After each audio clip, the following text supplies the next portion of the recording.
Hi everyone, it's Alex from Risk Academy, and today I wanted to talk about risk identification. I wanted to share with you some practical and very simple steps on what I would use and what I have used in the past to identify risks. Well, there's rule number one, and the first thing that you have to keep in mind is that risks don't make sense outside of an objective or a goal or a decision. Risk analysis and hence risk identification only makes sense if it's done as part of something bigger, if it's done as part of assessing the objectives being achieved, or if it's done as part of a decision being made. So step number one in risk identification is take that decision. Basically, you need to figure out what is your ultimate objective, or what is your what is the purpose for doing risk identification? What are you trying to achieve? Are you trying to improve? Are you trying to help management make an investment decision? Are you trying to help management make a project decision? Are you trying to validate for the board members whether the strategic objectives are being achieved or not? So step number one is finding out what is your subject of risk identification, what is your subject of risk analysis. It's either a goal or objective or a target or a business decision. What is the targets, what is the essence of what you're trying to identify risks of what? So that's step number one. Once you identify that, and that's actually, that will probably solve 90% of the problems that you may have in risk identification. Because identifying risks in the vacuum, identifying that there are, for example, there are no risks of company X. It just doesn't exist. There are risks of company X not achieving objective Y, and your objective Y is what is the essence that you're trying to figure out. So once you do that, you've pretty much sorted for the rest of the journey.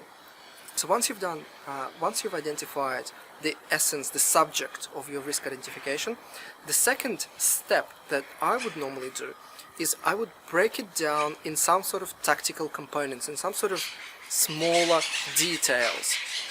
For example, if I take a strategic objective opening 60 new factories in 2017, I would break it down into some sort of logical components. Well, opening in what regions? Because that will have different sets of risks. What type of plants, what type of factories opening? Because that will have its own set of risks. Or for example, if you wanted to take another strategic objective, or if you wanted to take another investment decision, whether to invest or not to invest into a new corporate venture, you would break it down into the when to invest, what type, what form of investment, is it equity or debt? Because each of those forms will have separate set of risks. Who's the counterparty?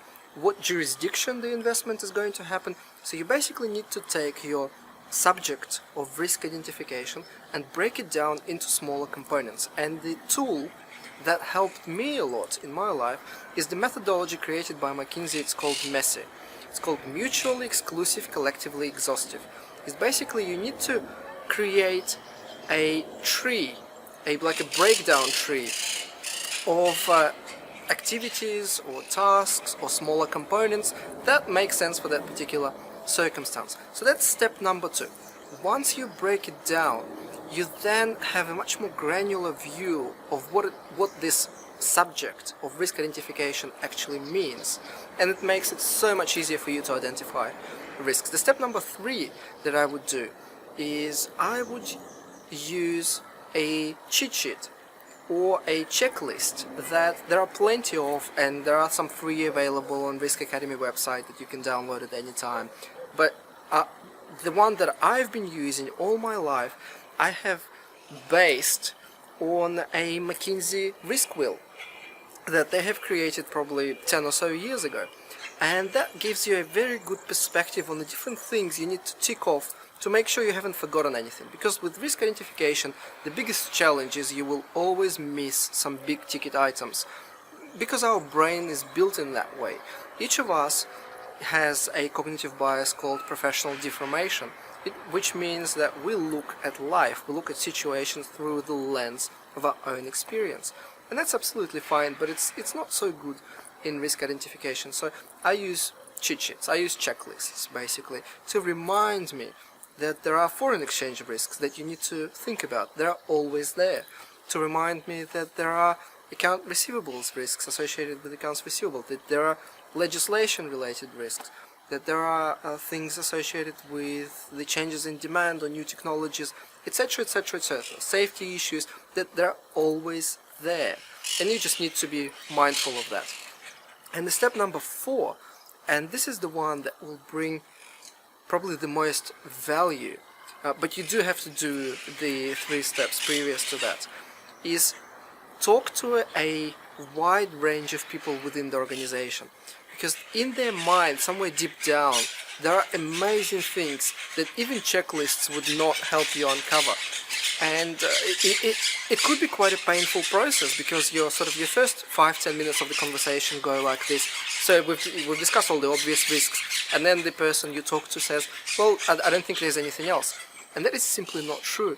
You have to be persistent, you have to continue pushing, saying, well, what else? What else is on your mind? What else is there? And through that sort of little pressure and friendly chat, you uncover some very amazing things. I'm sure there are other steps that you can take to identify risks. I would really like to hear you describe them underneath this video in the comments section. If you want to see more videos like that, do subscribe to the Risk Academy channel on YouTube. From me for now, thank you and goodbye.